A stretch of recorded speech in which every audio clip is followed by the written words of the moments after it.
Good evening, my brothers and sisters. Good evening, you beautiful cucumbers in the garden. I hope everyone is having a wonderful Monday night. Welcome to TCB Studios. Welcome to Burn It Down. We'd like to thank our sponsors, Dickies and Kelly's Death Pickles. I'd also like to give another special shout out to Jamie Bennett. I just love this new intro to my show. We were just talking about it backstage in the green room, and I was saying it sounds like the creepy introduction of a wonderful, scary David Fincher film. Totally dig it. Thank you so much. Shout out to Renee Yaworski. Shout out to everyone in the backgrounds, making sounds in the backgrounds to make this show go on. I was thinking earlier today in my office about how lucky I am. The people that I've met over the years as an artist, the people that I've collaborated with, but one step further is how I've met some of these people. This person that I am about to bring on might be the most interesting way I met someone ever in my life. And I'm not going to talk about it. I'm going to let him tell you about it. But let me just say, he's a painter, an artist, a musician, a songwriter. But most importantly, what I do love about this show is I can say he is a dear, dear friend that I've only gotten closer to over the years. So what the heck am I doing? Let's bring him out. Ladies and gentlemen, whoosh, whoosh, whoosh, Lloyd Benjamin. What up, Tom? What? How's it going, How man? are you, my brother? I'm good. How you doing? Good. So the first thing I love to do is make my my guests blush. All right. Just say So, just say nice things about you. right. That's all it takes. Yeah. It's so good to see you. But no, seriously, I was in my office this morning, and I'm just thinking of these ideas. And I don't know how you write these days. I carry napkins, pieces of cardboard with me. I write poems on the back of pizza boxes. But then when it comes to this show, a lot of times it's yellow sticky notes, and I stick them to my forehead. I put them on the fridge, and they're hanging from dressers and stuff. And there's all these thoughts, and then I put them in numbers 1, 2, 3, 4, 5, and we're lucky if we get to all of them. But the first thing that comes to mind is seriously, it might be the most interesting way ever that I ever met someone, because before we met, someone told you to come look for me. That's right. I was given given a list of places and people that I should meet when I moved to Atlanta, and it was our good buddy Derek Cass. Rest in peace, Derek Cass. Rest in peace. Rest in peace. What a beautiful man. Yeah, beautiful guy. He was living in Little Rock, Arkansas, which is my hometown. And he'd been there for a few years. Which is kind of where I've been living lately. So this is so nuts. Yeah, which is wild. Another parallel. That's pretty funny. I was telling him I was moving to Atlanta, and he expressed that he had obviously lived here and had a lot of good friends. And he made a list on a bar check of places to eat and people to meet. And like places to eat were like, Fellini's and La Fonda and places like that. And then there were 2 people on it. It was you and Park It Paul. Unbelievable. And I ended up working for Park It Paul in the parking lot. And then we ended up working together at Little Five Pizza. Well, we're going to get into that as well. But I believe you actually, listen, you know what's funny about time is it goes on. We get older, and we choose to remember the funny stuff, the good stuff. Hopefully for you, I know you're a positive, beautiful artist and a positive person, so hopefully you push away the bad stuff. We only remember the good stuff, but also as time goes on, because we are storytellers, well, we remember it a certain way, but maybe it's not that way. But I actually think you showed me the piece of paper with my name on it. I still have the piece of paper. Yeah. You were like, Derek Cass said I need to meet Tom Cheshire. I'm like, and he said, put in Derek Cass. Yeah, very important person to meet, Tom Cheshire. That is so amazing. And it led, and thank you to Derek. And the really funny, well, just full circle again, rest in peace, Derek. What a beautiful man. I've been working doing a TV gig in Little Rock, Arkansas, and have been hanging out at the Whitewater Tavern, which is a Great wonderful place. place. Oh, Everyone yeah. there is so nice. And I actually played a solo show under the name Tom Cheshire there with Mike Sheena just a few weeks back. A bunch of your Mhm. friends came out. That was so nice of them. And I had a conversation with a guy who was there like when the first day it opened in like the 70s. I think it opened in 77. And basically he pointed to a beer bottle that had some of Derek's ashes in him. And I was like, I know Derek. Mhm. He's a legend. I played his bachelor party, you know. Yeah, he bartended there for a while. Yeah, and he clearly is a Little Rock, Arkansas legend and hero, and he should be. So much respect and love to him and his family. But then you and I, we really did become, well, we worked together, did everything but live together. But I guess you could say we lived together as well because we went on the road and played music and wrote songs together. We did. We did. We spent a lot, and I mean, we spent a lot of time together. You know, being younger in that period of your life, you spend a lot of time. You get real close to people. Yeah. So, so yeah, so you'd be like, Tom, like you're keeping, what was it, on the road? Well, we clearly don't take the best care of ourselves when you're living in a van or sleeping while you're driving. You know, you're like Tom. I swear to God, I think you're keeping sour cream and sour cream and onion potato chips in business.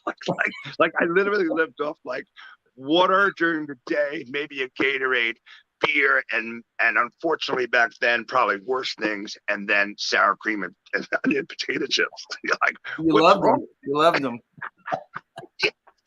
I got news for you, man. You'd be proud. We haven't talked about this. I'm off the chips. I'm done. I'm done with them. I eat peanuts now. This guy that I work with doing a television gig, he has the wisest and weirdest, beautiful like sayings and pieces of advice. And he goes, a handful of peanuts a day keeps death away. So I have a handful of peanuts every day. Well, that's great. You don't want to overdo it on the peanuts because they'll blow you up. But like, Yeah, they're good. Just a yeah. handful. You got to put them in your Dr. Pepper too. That's what we do in Arkansas. Really? Oh my goodness. So man, like there really is so much to talk about in this show. Like I was telling you backstage, it flies by, and we got to talk about your record and your gallery that you had and everything. But we worked together, yes, at Little Five Pizza. Little And five people. let's just say, well, it's been sold now, and we're not going to get in trouble. And now we have our own businesses, so we're not going to get in trouble. But from time to time, we would drink while we were working. And I'm Maybe like, a little. and I'm like, listen, I'm gonna go to the liquor store. I'll get us some, a little something, have a shot, pull on a little something. I'm gonna get you this awesome wine. It's from Chile. My mom is from South American Chile. You are gonna love this wine. And you're like, all right, Tom, give it up, Ray. I'm sure Chileans have good wine, but Italians do too. You know, in Spain they have good wine. So I guess I must have said this wine is from Chile like 11 times. We open it up, we take a sip, and you just point to it in big letters says "Made in France." You're like, really? You kept calling it Los Tamales, but it was like Le Jamel or something. You're like, I'm like Los Tamales from South America, Chile. And you're like, it's Le Jamel from France. What the hell is wrong with you? It was still good. But you want to know something? Sometimes it seems like, and I talk about this with a lot of my guests. Sometimes it seems like 3 weeks ago or 3 months ago, and then sometimes that seems like 3 lifetimes ago. Because that was what 2004, maybe. I mean, it was almost 20 years ago. I moved to Yeah, Atlanta in 2003, and I think I was employed there right at the beginning of 2004. yeah, we became friends instantly, and that's easy to do with you. And we worked on music together. And like I said, I shared the song "Maybe Tomorrow" with a bunch of people behind the scenes to let them know a little about you. And I've been very lucky with my collaborations as a songwriter. Brian Kinchelo, Marlo Sanchez, Brent Hines, Mike Sheena, Mako Mm. Fumi during the pandemic doing a techno record. But maybe tomorrow might be the song I'm asked about the most. So I don't know if I've ever told you that. I think it's been actually a wedding song in like other countries. You know, like people have come to me and Well, said, oh, "Yeah, I've that heard it. means a I've lot. heard it." That means a You know, lot. Yeah, I love that song, and I was glad we were able to work on it together.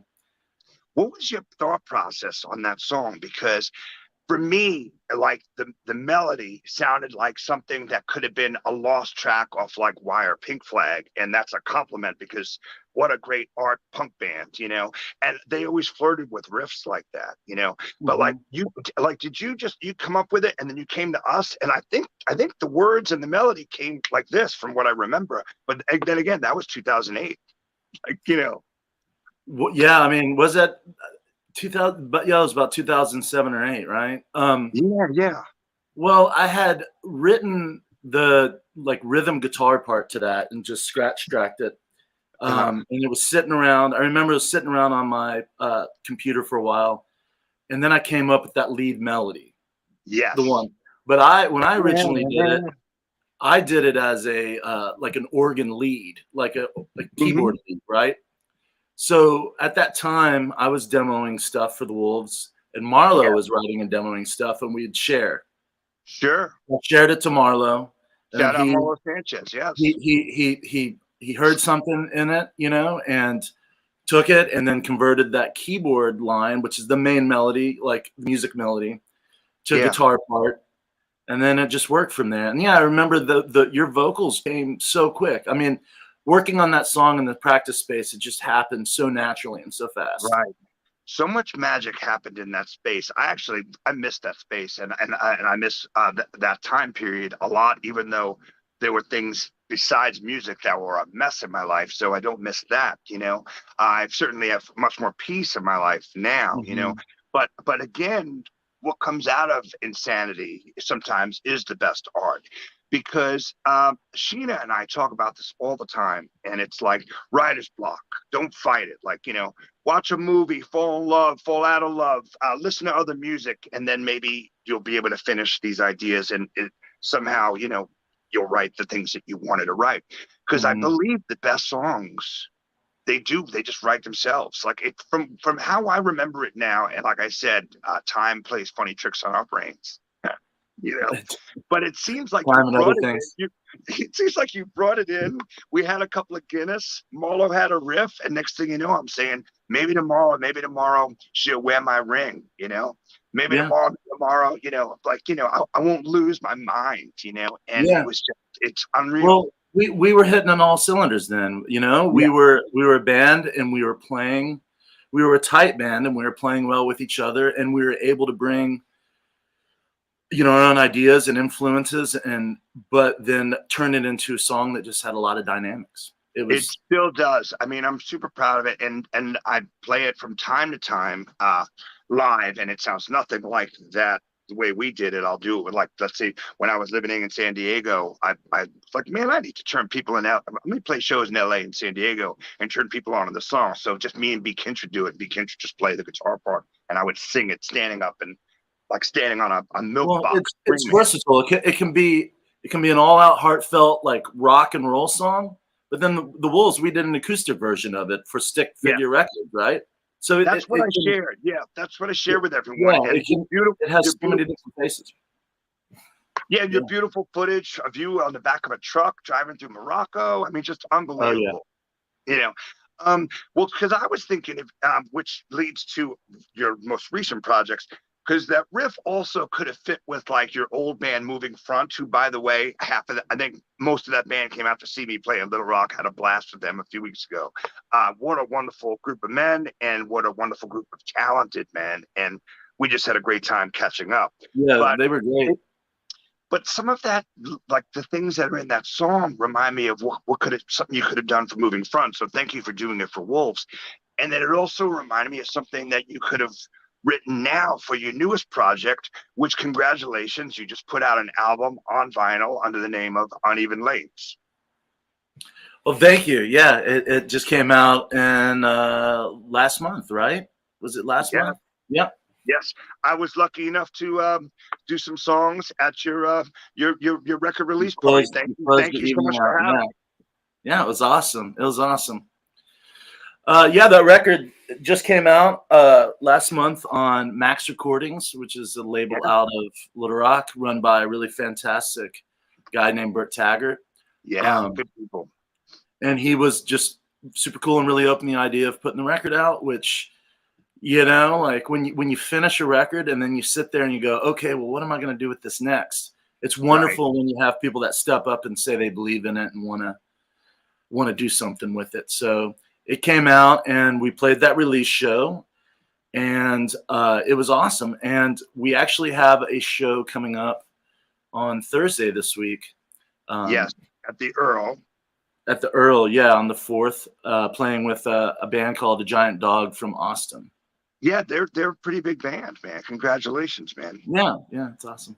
Looking Anyone forward in to it. Atlanta, make it to the Earl, East Atlanta Restaurant Lounge.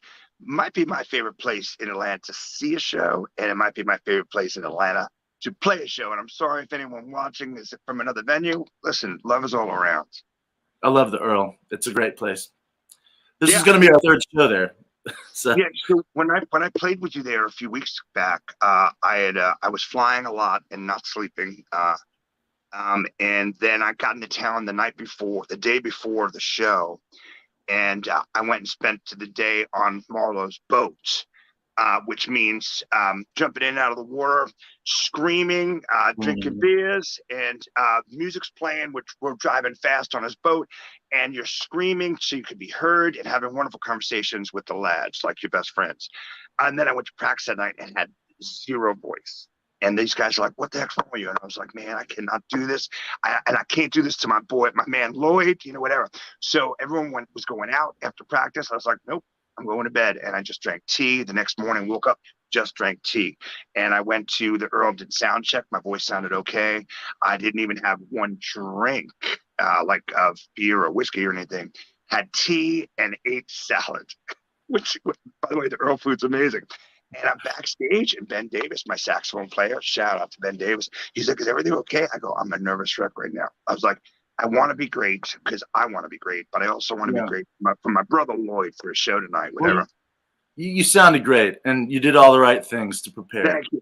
You But sound great. it was amazing, and he's so pro and adorable and a dear friend. He goes, "That's great, man. You should be nervous, man." He goes, "After performing for about 30 years," he goes, "You still get nervous?" He goes, "That means you still care." He goes, "You got this."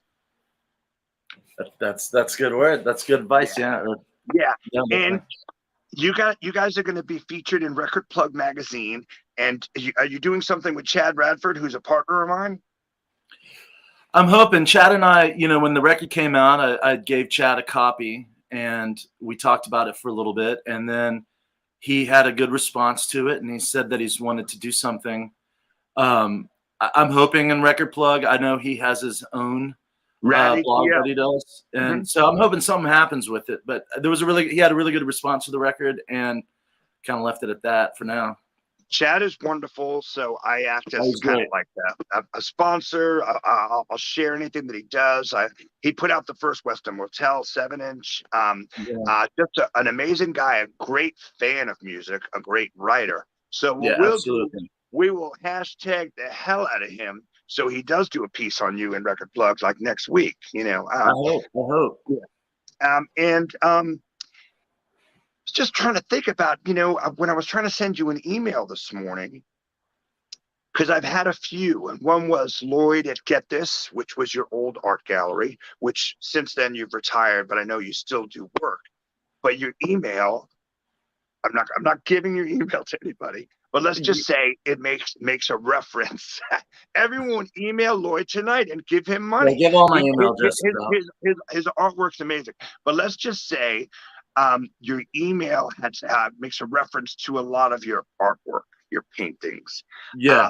which has always been like, because I bought some paintings off you, trains, train nails, Yeah. um, bottles, Yeah. painted bottles, beer bottles, wine bottles, big nails, big railroad spikes.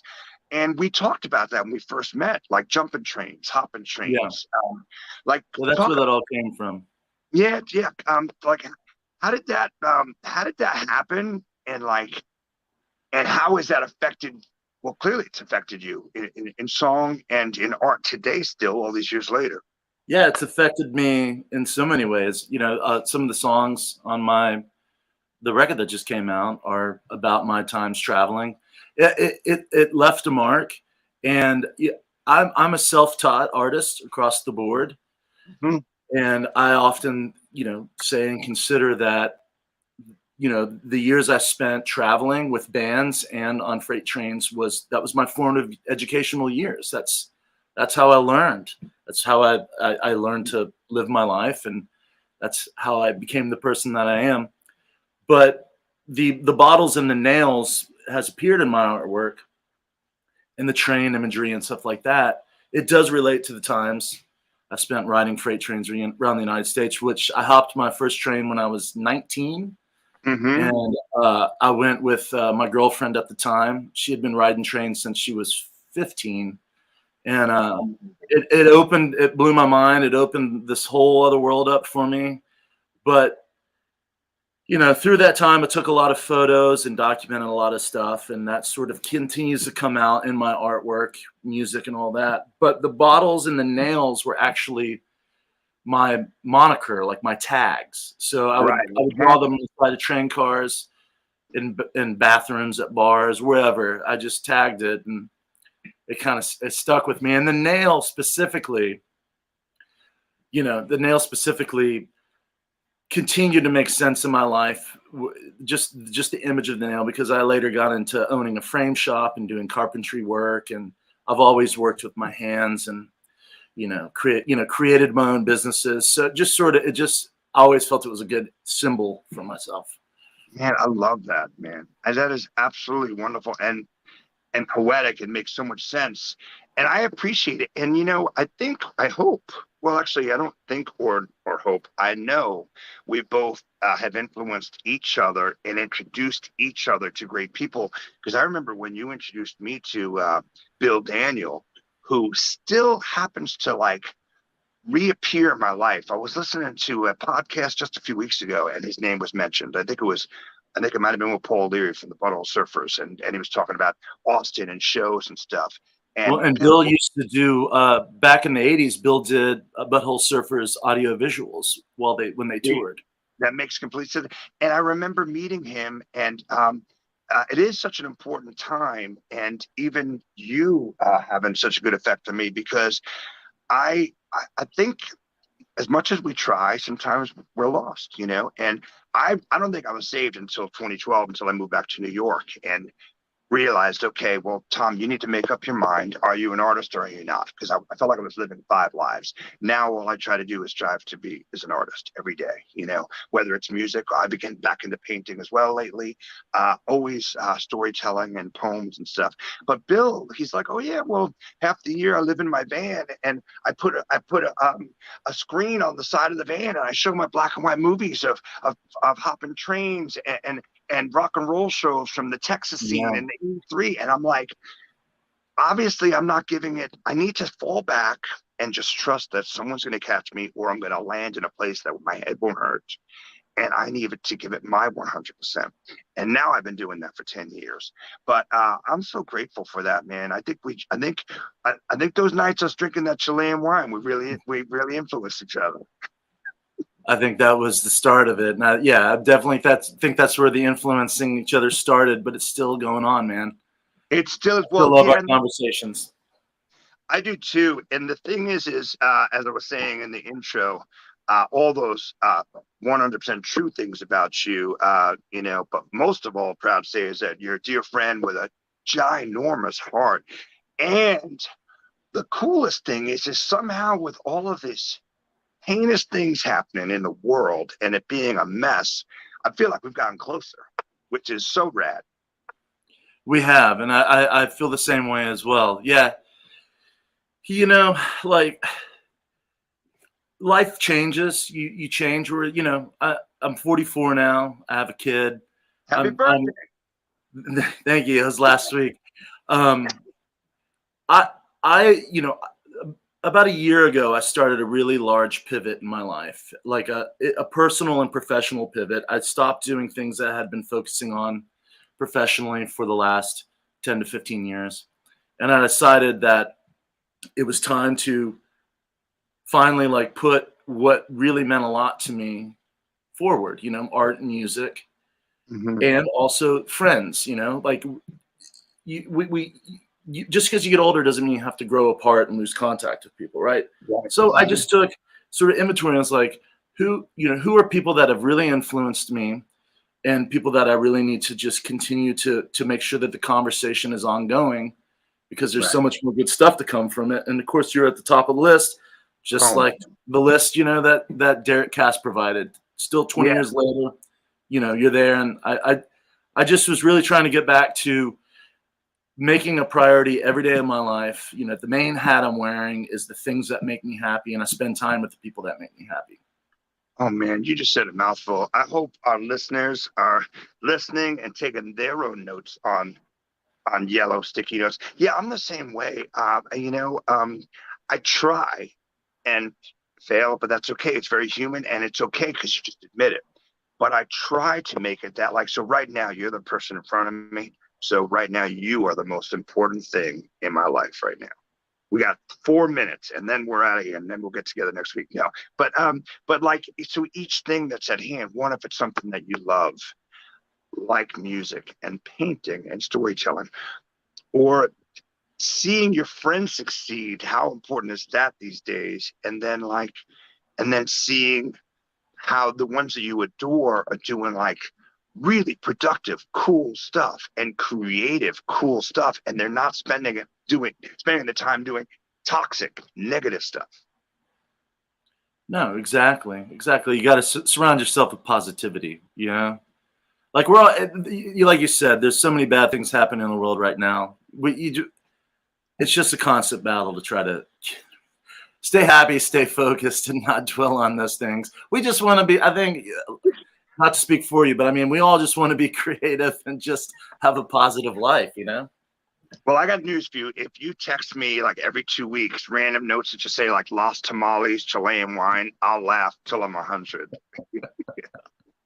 I'll never forget that. Oh man. So but you really were, and I've told this to so many people, even describing you behind the scenes to producers and directors of the show and everything. I was like, Lloyd was such a good example of someone who said, listen, life hands you lemons. I'm gonna make margaritas. Like, you were so prolific during the pandemic, man.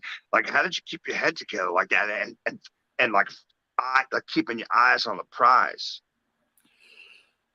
Well, concerning my music, I'd put a plan together to put out a solo record a couple of years prior to the pandemic starting, and I figured I'm actually in my studio now, and I know, man. It looks so cool. I see drums behind you. and so I was very fortunate through the early onslaught of the pandemic when everyone was locked down and felt trapped and didn't have anywhere to go. I was lucky enough that I had a building that I could come to, my own space, my own studio, and start Beautiful. working on things. So I was fortunate to be able to just hunker down and start putting all the random ideas for songs. And some of the songs on the record had a little bits and pieces that were 17 years old, 18 years old coming in.